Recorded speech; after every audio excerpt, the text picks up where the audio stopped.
Okay, Dr. Razali, sebenarnya saya telah bertanyakan soalan-soalan Dr. Razali kepada Prof sebentar tadi. So, InsyaAllah Prof telah menjawablah ketiga-tiga soalan doktor tadi tentang keunikan.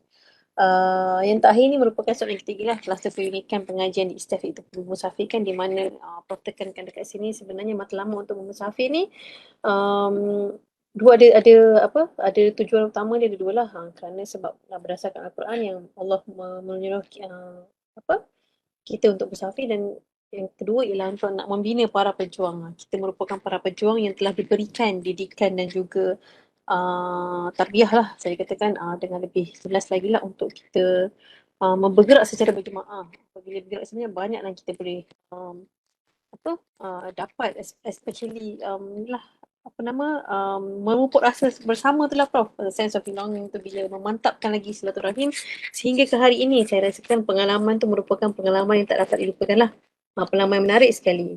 So insyaAllah Dr. Razali mungkin berdasarkan daripada persoalan yang telah ditanyakan kepada doktor ni kan, mungkin doktor nak tanya kepada Prof Darik sendiri, apakah yang mungkin ada kemuskilan yang doktor rasakan, ingin bertanyakan dalam tarbiyah pada hari ini berdasarkan soalan-soalan yang telah doktor berikan sebentar tadi. So insyaAllah doktor boleh ajukan terus kepada Prof. Silakan doktor. Terima kasih. Assalamualaikum bro. Terima kasih bro.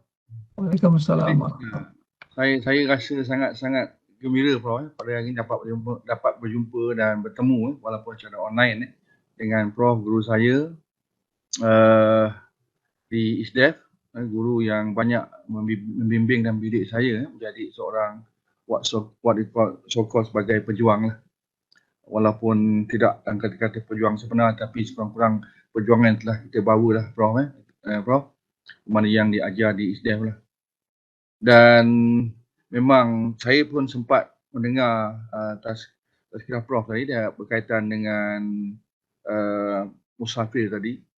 Memanglah kita dapati musafir ni kan Prof, kalau pengalaman saya sendiri bersama dengan Prof, bersama dengan kawan ni, bukan satu yang sangat mudah lah.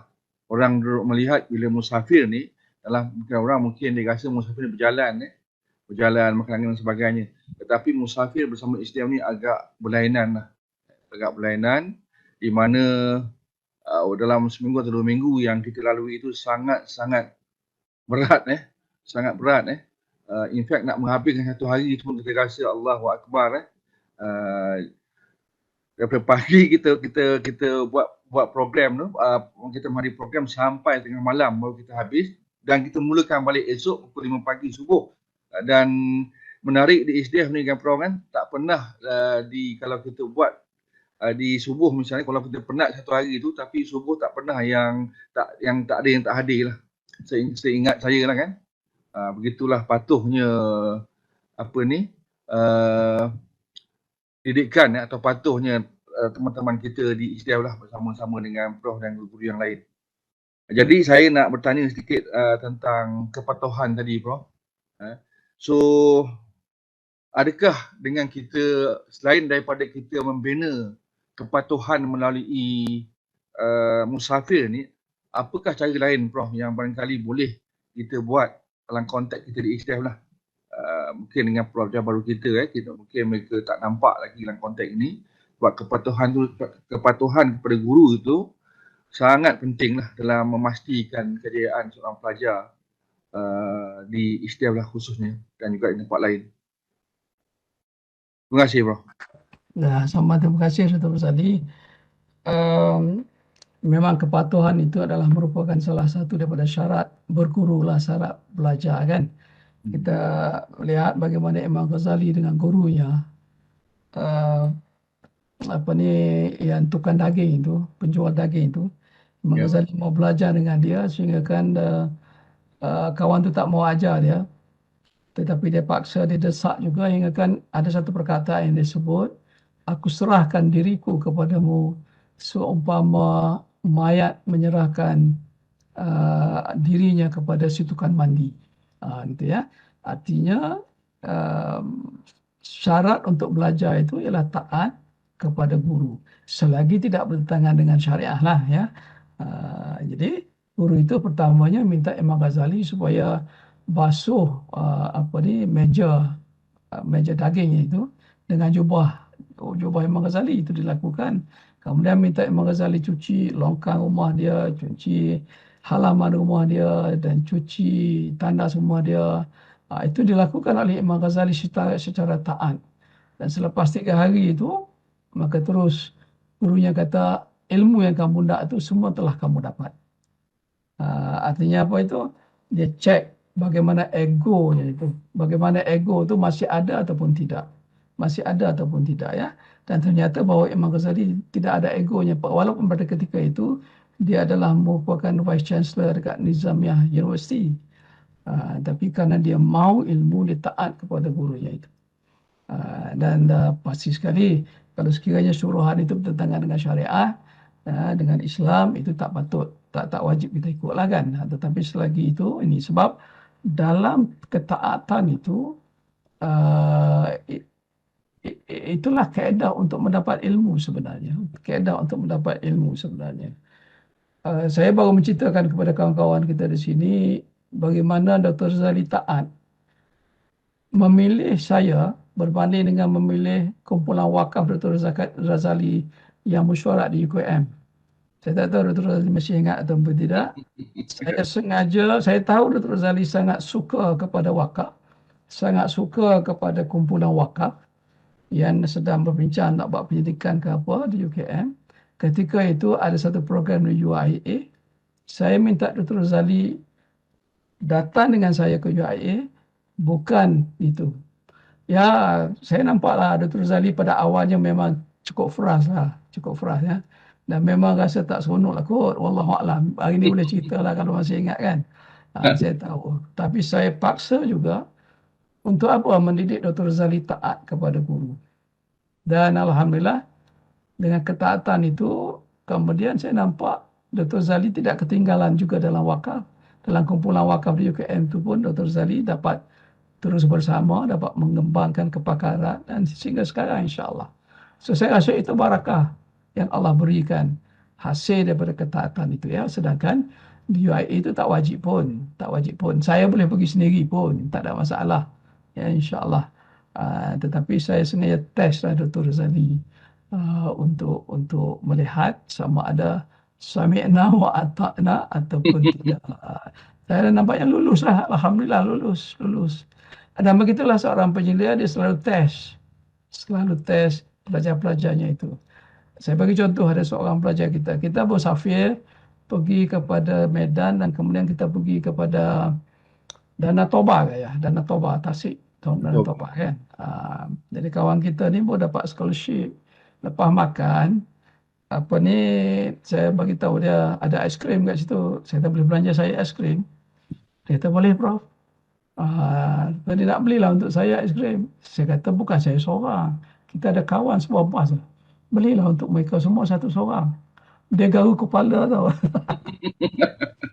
Dia garu kepala. Ya, betul ke Prof? Betul ke? Sampai akhirnya dia tak buat. Ya? Jadi kita tahulah ya setakat mana dia punya kita punya apa ya? Kita punya pemurahnya dia ataupun tidak itu. Sebab dia masih berfikir kalau dia gunakan duit itu untuk bayar satu buah bas, banyak habis duit itu, nanti nak pergi shopping dekat pulau apa tu nama tu, daripada Danau Toba tu, pulau apa? Pulau Samosir ke apa kan? Nanti tak ada duit nanti, tak cukup duit. Ataupun nak balik Medan nak shopping lagi ke macam mana? Wallahualam saya tak tahu. Tapi saya faham dan di situ nanti kita bolehlah didik dia ya. Jadi artinya itu orang yang tak taat, tak sami'na wa ata'na. Tapi kalau orang tak sami'na wa ta'na, kalau misalnya guru kata belanja sebuah bas, dia akan bismillah tawakkaltu ala Allah. Ya, dia akan belanja aiskrim RM1 je, sebuah bas dalam 40 ringgit ke 40 orang ya kan. 40 orang ya kan, RM40 je. Tapi bagi dia RM40 tu besar agaknya ya. Jadi gitulah bila musafir itu kita ada tes-tes kita. Kita ada ujian-ujian yang dilakukan tapi tak marah, kita tak marah lah. Kita cuma faham, oh gini rupanya. Dan ini kita nak kena ubat. Oh gini rupanya, ini kita nak kena ubat. Ada juga dalam perjalanan itu, ada kawan-kawan kita yang dia berpisah dengan kita. Daripada hotel itu sama-sama. Tapi rupanya dia pergi nak ambil kawan di tempat lain, tak bagi tahu kepada kita. Kemudian di sana pula kawan tu belum siap kerja, dia kena tunggu. So bila sampai kat sana, sampai destinasi kita nak lunch, cari dia tak ada. Rupanya orang di sana tertunggu. Jadi yang ni, saya terpaksa kena bagi tahu dia terus terang lah. Dia orang 3 orang semua. Saya bagi tahu dia cerita satu-satu apa implikasinya apabila mereka tidak bersama dengan jemaah. Jadi itulah. Datuk Razali ni pula bila bermusafir dia ni tidur awal. Dia tidur awal. Itu dia kata berat tadi bila musafir. Ya, pukul 9 dia dah tidur sebab dia bangun awal untuk tahajud dan sebagainya. Jadi bila musafir program kita kadang-kadang sampai pukul 12. Itu yang jadi berat, terseksa dia tu. Untuk kan. Itu pengalaman-pengalaman yang latihan-latihan yang boleh kita lakukan lah, insya-Allah ya. Dan semua itu kalau dilakukan dengan taat sami'na wa ata'na, insya-Allah, maka Allah akan bagi barakah. Jadi bagi orang yang ada kekuatan akal, kita tak boleh kata kena sami'na wa ata'na. Kita kena bagi reason, kena bagi alasan secara rasional. Sehingga mereka boleh terima. Kalau dia kata, siapa kamu, saya nak taat. Kamu mungkin silap buat kesilapan. Misalnya saya kata, jom pergi UIA, kita ikut program UIA, jangan ikut program dekat wakaf kat UKM. Jadi mungkin saya fikir, Prof mana tahu apa yang kami nak buat di UKM. Jadi ada soalan-soalan itu. Tapi saya tahu Datuk Razali ini memang dia datang ke Islam nak menuntut ilmu sungguh-sungguh. Jadi sebab itu kita uji demikian rupa, lulus dia, alhamdulillah, dengan izin Allah Subhanahu Wa Taala. Dan kita nampak kejayaan-kejayaan dia sekarang kan, insya-Allah. Bukan sahaja lulus, Prof. Razali ni pernah memenangi anugerah Yayasan Nurul Yakin, tak salah saya kan? Ya, anugerah sistem baik. Ya. Betul, Prof. Pada tahun 2015 kalau tak salah saya. Ya. Itu hebatnya sebenarnya Dr. Razali ni sebenarnya berguru dengan Prof Syukri. Saya lihat. Saya saja dengan semua pensyarah Ustaz. Saya ada baca komen Prof dekat ruangan komen kita di Facebook ni sebenarnya daripada saudara Suwandi. Assalamualaikum warahmatullahi wabarakatuh Prof. Salam takzim selalu. Semoga Prof sentiasa sihat dan juga kepada guru-guru dan para pensyarah di ISTEF, insya-Allah. Soalan saudara Suwandi ni panjang, cuma persoalan dia dia teringat bahawasanya kaedah hati ke hati dalam pelajaran di ISTEF ni saya fikir sangat berkesan lah bagi saya dan juga para pelajar yang lain. Persoalannya, kaedah hati ke hati ini bagaimana boleh kekal digunakan dalam setiap keadaan dan juga selamat. Sebab kita mengingati hati bahawa hati ni kan mudah berbolak-balik, iaitu hati boleh menjadi baik dan hati menjadi kepada yang bermasalah lah. Rasanya tidak mungkin hati, ada dua hati ni dia boleh berinteraksi, yang mana apabila hati tu mudah menjadi retak dan rosak, dia boleh mengubah emosi menjadi buruk. Macam mana perencahan Prof? Ini soalan daripada saudara Suwandi lah. Ini Datuk Razali jawab bagaimana sustainability hati. Sustainability hati. Kena tuan guru jawab, Prof. Mereka merindukan para guru. Ya, benar, hati ni selalu berbolak-balik ya. Salah satu cara yang berkesan untuk buat pengajaran pembelajaran hati ke hati ni ialah apabila hati itu bersih. Kalau hati kotor tak jadi. Jadi oleh demikian untuk sustainable, supaya pengajaran pembelajaran hati ke hati itu terus berterusan, insya-Allah, maka setiap saat kena bersedia ataupun kena berusaha untuk membersihkan hati. Sama ada banyak baca Al-Quran, sama ada banyak berzikir, sama ada banyak menghayati mati. Dan itu semua ada kaedah-kaedahnya lah ya untuk membersihkan hati. Dan insya-Allah dalam membersihkan hati itu kena banyak mujahadah, kena lawan nafsu-nafsu yang jahat. Dan dengan itu nanti insya-Allah apabila sampai kepada satu peringkat, dia dah jadi natural, insya-Allah. Jadi natural bila dah bersih, ada cahaya, dia jadi natural. Dan moga-moga tidak dapat dirosakkan oleh hal-hal yang lain lagi, insya-Allah. Jadi puncanya ialah kebersihan hati itu. Barulah hati itu dapat berterusan menjadi alat menerima apa yang dipelajar dan juga alat memberi pengajaran, pengajian dan sebagainya itu, insya-Allah. Terima kasih Kak. Mungkin Dr. Razali nak tambah tentang yelah tautan hati ni kan. Mungkin daripada pengalaman doktor sendiri ke bagaimana doktor Ya. menerima proses nak tautan hati ni dari yang diterima daripada kau. Saya nak sambung Prof. Dr. Azrin, apa yang Prof sebut tadi lah tentang bermusafir lah. Saya masih minat dalam konteks musafir tu tadi. Sebab saya katakan musafir tu tak semua orang boleh melalui permusafiran yang dibuat oleh Istiah. Tak semua orang boleh buat. Kerana sebelum ni kalau saya macam yang sebutkan tadi, bila saya sebut musafir itu, saya bayangkan saya berjalan, melawat orang, melawat tempat-tempat dan sebagainya. Tapi musafir ini adalah suatu musafir ilmu yang macam sebut tadi untuk membentuk diri kita di Istiah itu untuk menjadi seorang bakal pejuang. Untuk bergelanggang di medan ilmu. Inilah saya rasa salah satu ujian yang terbesar yang kami lalui, saya sendiri, ialah bila kami bermusafir. Ada sebutkan tadi, kami memang tak ada masa untuk nak berehat. Tetapi tidak pernah kami miss pun dalam satu masa yang tetap oleh guru kami lah. Selama seminggu atau 2 minggu tadi memang kami sentiasa patuh lah. Alhamdulillah lah. Saya yakin dengan didikan melalui konsep atau pendekatan musafir ini memang sangat-sangat berkesan. Dan di akhirnya saya masih ingat lagi bila dalam konteks musafir ini dia membina kekuatan diri.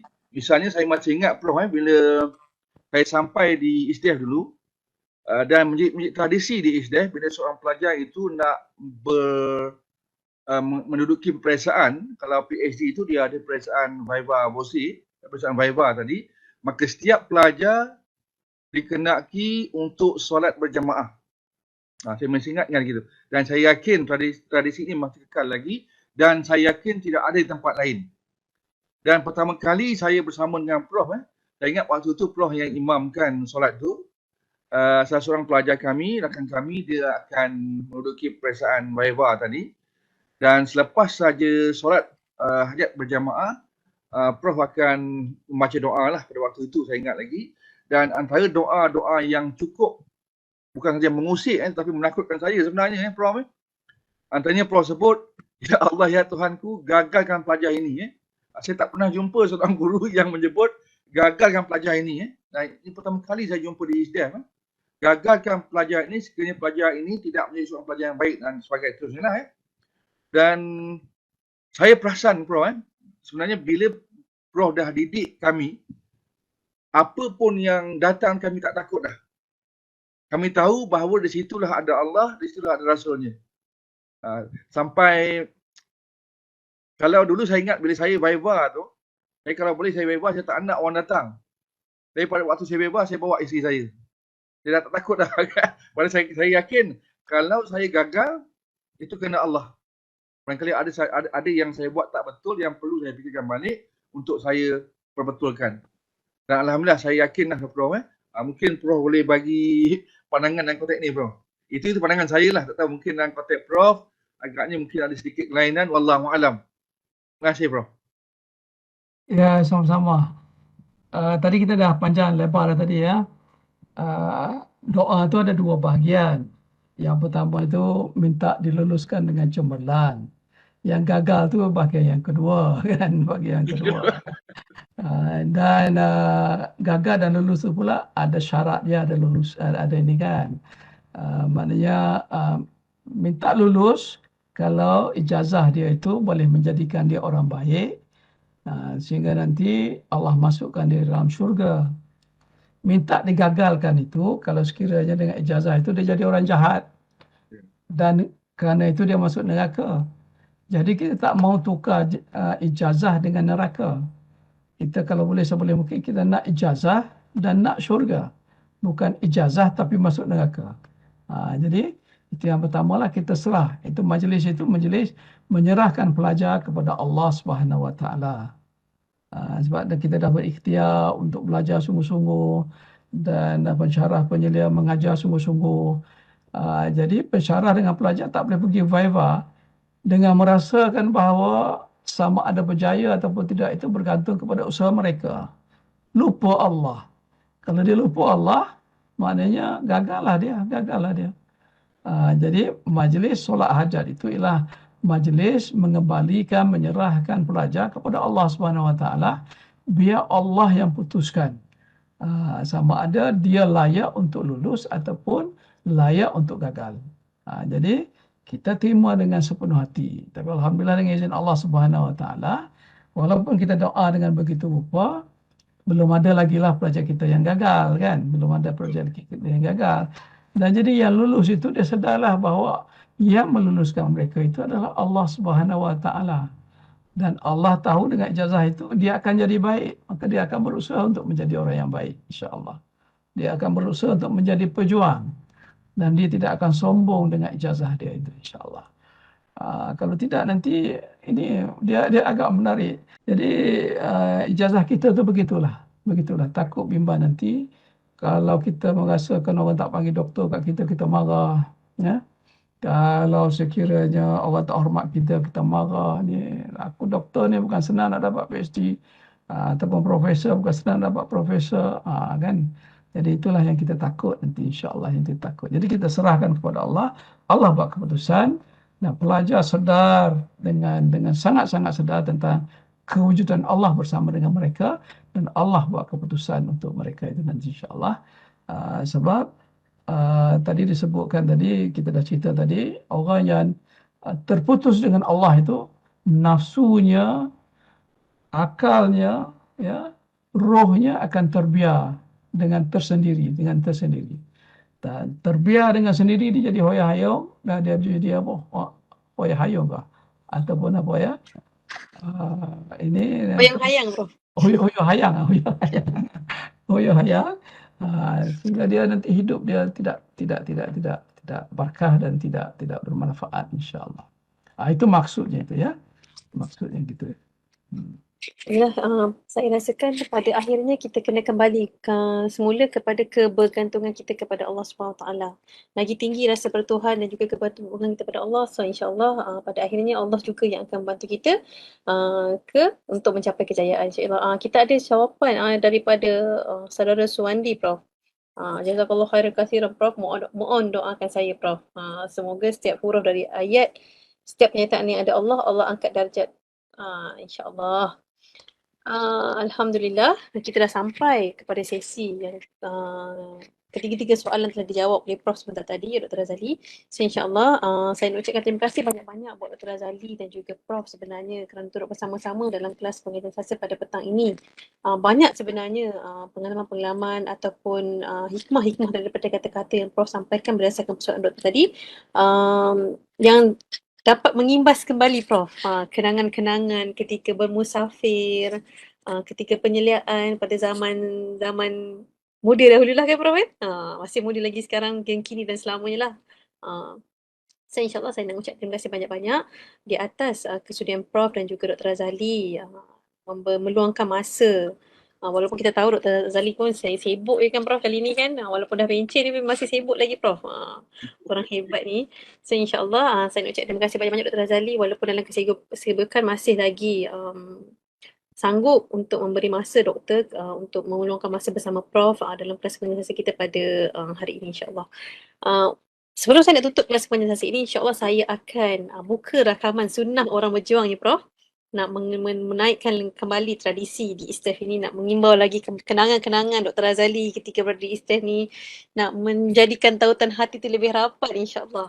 So, bagi peluang Dr. Razali buat ucapan penutup. Baik, boleh, Prof. Belum lagi, tak sampai lagi ni, Prof. InsyaAllah.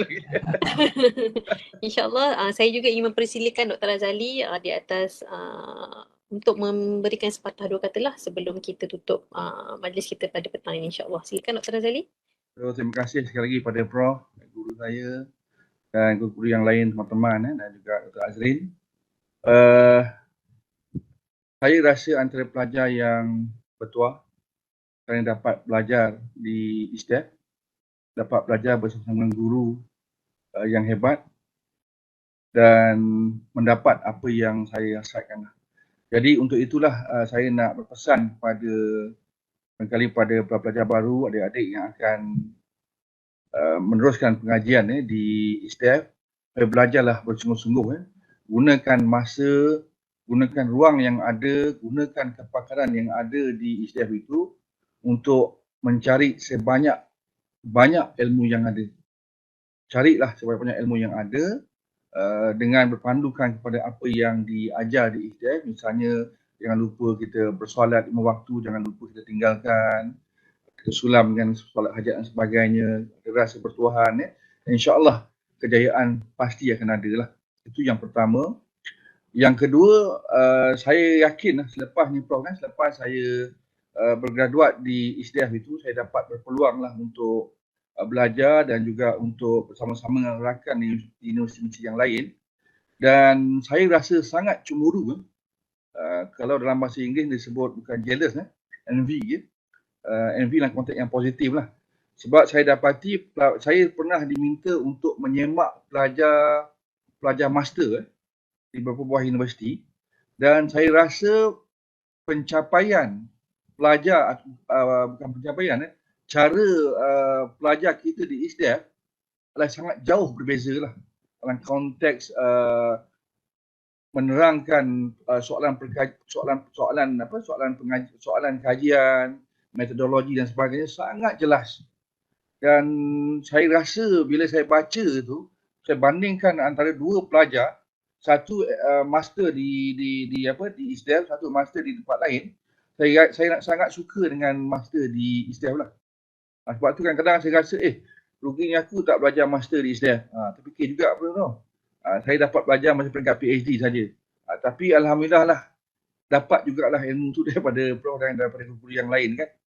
Kemudian itu yang kedua, maknanya apa yang saya nak sampaikan, saya akan gunakan ruang dan kepakaran yang memang cukup terselah di SDF ini untuk kita menggarap sebanyak ilmu yang ada. Dan ketiga yang paling penting, kita kena beranilah bila dah ada ilmu tu, kita kena berani berbahas dengan pihak-pihak yang lain dan konteks ilmu tadi. Ini yang Prof sebut perjuangan. Saya nak share sedikit Prof, bukan saya nak membangga diri, tapi nak sekadar nak kongsi dengan Prof dan kawan-kawan yang lain.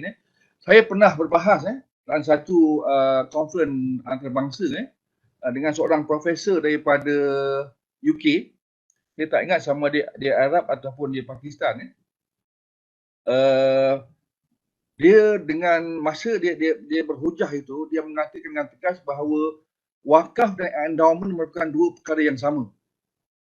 Saya telah bangun, saya menentanglah dengan sangat vokal, menggunakan hujah-hujah yang hujah-hujah akademik lah. Alhamdulillah akhirnya dia menerima lah. Menerima, cuma dalam konteks saya kena buat slow-slow dengan dia lah. Sebab dia masih yakin bahawa endowment itu sama dengan wakaf. Sedangkan wakaf itu, endowment itu dipinjam daripada wakaf kan. Kita kena faham yang itu. Sayanglah seorang profesor yang mengajar wakaf tapi mengagungkan endowment. Seorang profesor yang saya kira yang hebat jugalah di UK. Sebab apa? Kenapa saya berani berbahas? Kerana inilah didikan yang saya dapat di SDF.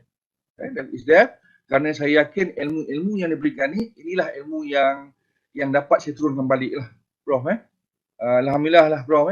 Dan banyak lagi lah kalau dalam konsep wakaf, zakat, endowment ni, dari sisi perbahasan ni, saya beranilah saya katakan jauh ke hadapan lah kita berbahas dengan mereka, Prof. Sebab saya yakin apa yang kita bawa ini akan bawa misi Islam lah. Sebab satu lagi kehebatan di SDF ini ialah kita menggali semula falsafah ilmu-ilmu konvensional. Ini yang tidak ada di tempat lain. Maknanya hujah-hujah kita itu berasaskan hujah-hujah yang akal dan juga akli lah. Nakli dua-dua kita masukkan. Jadi saya tak rasa takut, tak rasa bimbang walaupun di hadapan saya itu orang-orang yang profesional, orang yang hebat, profesor atau sebagainya. Yang penting saya hujah apa yang saya faham berkait ilmu yang saya perolehi lah. Wallahualam. Jadi saya haraplah dan saya berpesan jugalah pada rakan-rakan di pelajar yang belajar ni supaya jangan tak gunakan ilmu itu dan kita berani membawa misi Islam. Dan yang last sekali Prof, maknanya saya nak pesan juga supaya jangan jadikan Islam sebagai tempat tamat untuk kita belajar. Teruskan belajar. Dan untuk kawan Prof dan kawan, saya masih lagi belajar sebenarnya. Kemarin baru saja exam. Daripada pagi sampai petang, daripada 9 pagi sampai 4.30 petang exam. Saya buat fundraising dan foundation development dengan California University, dan juga saya buat digital marketing dengan Evo Funnel. Saya buat 2 kursus profesional, dan satu yang menarik saya nak share dengan Prof, saya nak Prof banggalah dengan apa yang anak didik buat Prof. Saya ambil contoh digital marketing Prof. Selama ni saya faham konsep digital marketing itu, cuma saya tak sempat nak mendalami, dan alhamdulillah lepas saya bersara saya dapat mendalami konsep digital marketing, dan saya test satu konsep digital marketing dengan wakaf saya gunakan konten yang simple saja. Saya menggunakan kaedah berbayar RM20. Dalam masa 3 hari saya dapat 7,000 followers. The power of networking, the power of digital marketing lah. Itu saya menggunakan konsep konten dan juga konsep penulisan storytelling yang simple saja. Okay? Dalam masa 2 hari, RM20 saja saya dapat menarik impression sebanyak lebih 7,000 orang. Saya sekarang nak membayangkan balik, saya nak fikir balik dan konten yang macam mana yang saya dapat konten yang lebih, dapat impression ataupun followers yang lebih besar lah. Terutama konsep wakaf. Sebab itu ilmu-ilmu yang saya dapat termasuk di marketing fundraising ni saya gunakan untuk membantu NGO, membantu persatuan-persatuan yang membuat konsep wakaf, zakat dan endowment ni, Prof. Wallahu alam. Jadi saya harap dengan 3-5 perkara yang disebutkan tadi akan jadikan pelajar Islam lebih cemerlang dan lebih diterima oleh masyarakat luar sana. Wallahu alam. Terima kasih, Prof. Alhamdulillah, terima kasih Dr. Razali di atas nasihat yang diberikan buat kami semua warga-warga di ISTEF ni, bukan sahaja kepada diri saya tetapi para pendengar kita, yang menonton kita di Facebook Live ISTEF ni, insyaAllah. Saya rasakan ramai yang mengucapkan terima kasih di atas perkongsian pada hari ini sebenarnya, insyaAllah. Terima kasih banyak-banyak Dr. Razali di atas nasihat yang diberikan. 5 nasihat yang saya ambil kira perlu kita gunakan dan menjadikanlah ISTEF ni sebagai satu tempat untuk kita membina ukhuwah, bukan saja membina ukhuwah lah, tetapi membina sesuatu untuk kejalan Allah SWT untuk berdakwah, insyaAllah. Terima kasih banyak Dr. Razali dan juga Prof di atas kesudian masa yang diberikan.